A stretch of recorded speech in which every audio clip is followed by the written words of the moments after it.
Hello, this is Chadi Nabhan.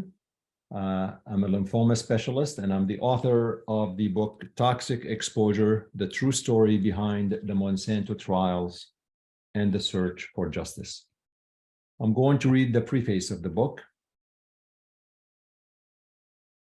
I just couldn't seem to escape it. Nearly 4 years after the trials, more than 6 years after I'd been unexpectedly dragged into what would become one of the largest product liability lawsuits in American history, I still seemed unable to shake myself free.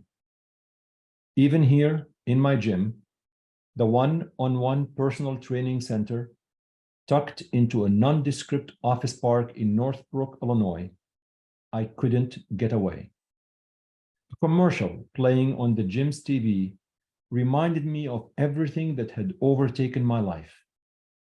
The events of the past several years had put almost unbearable stress on my career and my family, nearly driven me to despair a few times, and certainly contributed to a feeling of physical burnout and mental exhaustion.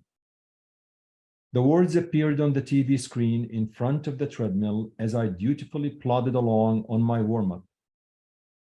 If someone was animating my life story, they might draw those words floating out of the TV and circling my head as I tried to brush them away. Those words have defined my life for more than half a decade now, and will probably continue to do so. Monsanto, Roundup, lymphoma, settlements, dollars, billions. If you or a loved one was diagnosed with non-Hodgkin lymphoma or leukemia after using Roundup weedkiller, pay attention to this important message, blared the announcer. The screen showed a smiling, gray-haired man in a golf shirt, someone who looked like he could be your grandfather, blithely spraying Roundup on the weeds around his tomato plants. A screen crawl of erratically capitalized and exclamation point infested text added to the sense of urgency. A $10 billion Roundup lawsuit settlement was recently announced. Time is running out. Get a free Roundup lawyer case review before your right to sue is lost. A 1-800 number for a law firm then appeared, flashing in different colors. Roundup lymphoma victims, the commercial concluded. We are here for you. I shook my head. This is draining, I said to Sasha, my trainer, as he arrived for our 6:30 a.m. appointment. Sasha looked up at the screen and then back at me. He smiled. Well, Chadi, I know how exhausting this was for you, he said, but you did help some people, didn't you? We did. Justice was done. I strongly believe some innocent people who were misled by a corporation too interested in preserving its image and profits got the compensation they deserved. And the corporation, in my opinion, and more to the point, in the judges' and jury's opinion, got what it deserved. It took 3 trials, countless depositions and arguments that pitted some of the highest paid corporate defense attorneys in the country against a team of determined and committed law firms and lawyers who were willing to fight for the people who claimed to have suffered harm from Roundup. At several points along the way, the cases were on the front page of just about every major newspaper, magazine, and news site in the country. The proceedings were closely watched by millions, and their outcomes have shaken the foundations of corporate America. But Sasha was right. The outcome was a victory for the little guy. Granted, the little guy had to share some, maybe a lot, of the 11 billion plus award with the lawyers. Still, the approximately 100,000 plus plaintiffs who received some compensation, people who suffered from a cancer that I believe was caused in some by using what they'd had every reason to think was a harmless home gardening product, certainly got a measure of justice from what were, in some sense, the trials of the century. And I was right in the thick of it. I'm Dr. Chadi Nabhan. a hematologist and medical oncologist with almost 20 years of experience in treating non-Hodgkin lymphoma. I was a medical oncology witness for the plaintiffs in the now famous Roundup trials. The trials I'll discuss in this book have been concluded, but in some ways, legal action is still ongoing, as I'm reminded whenever I see a commercial aimed at those allegedly harmed by Roundup, or run across another related news story or hear about a new case being filed.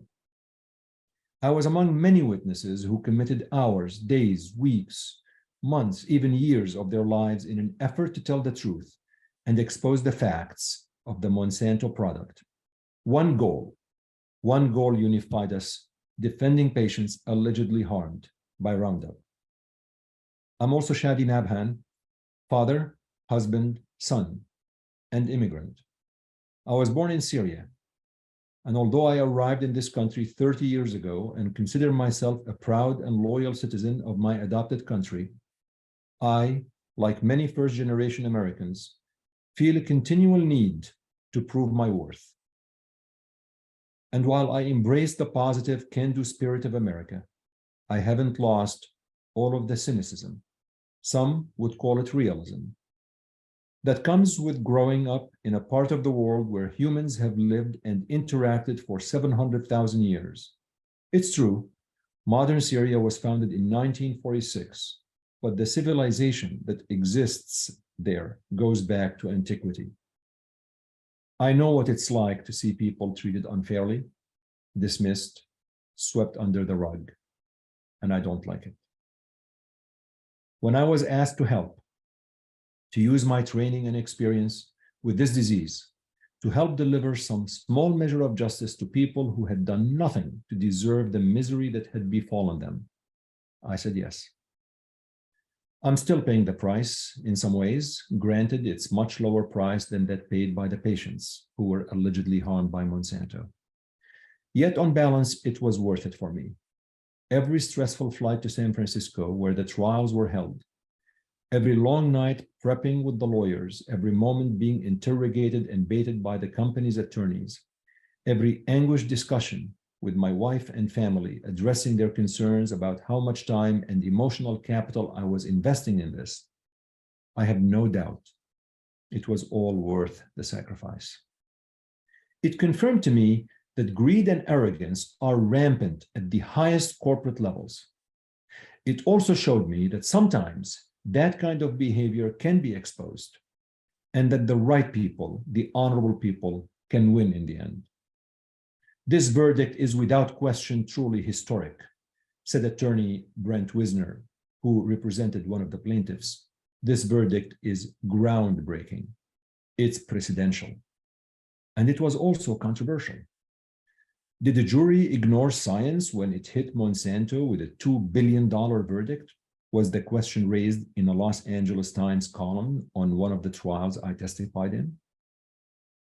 I hope the jurors didn't ignore the science, because that would mean I didn't do my job, which was to show the jury that Roundup and its active ingredient glyphosate could cause cancer, specifically non-Hodgkin lymphoma, in some situations. In May 2021, one of the federal judges who played a prominent role in these trials, the Honorable Vince Chabria, paid me and other plaintiff experts a compliment in denying one of Monsanto's motions, saying in his ruling that Monsanto has lost the battle of the experts in 3 trials. I felt pretty good about that, especially after the way Monsanto had attempted to exclude my testimony, challenge my opinions, and dismiss the opinions of the plaintiff's other experts. As draining and demanding as the experience was, I must admit that it was also dramatic. In many ways, the experience was akin to being a character in a John Grisham novel or a modern-day version of Silkwood. I'd like to tell you the tale, not as a legal expert, a journalist, or an environmental scientist, but from my ringside seat as one of the medical oncology witnesses. I was someone who had never testified in court as an expert witness before, but suddenly found himself testifying in 3 highly visible trials within 1 year.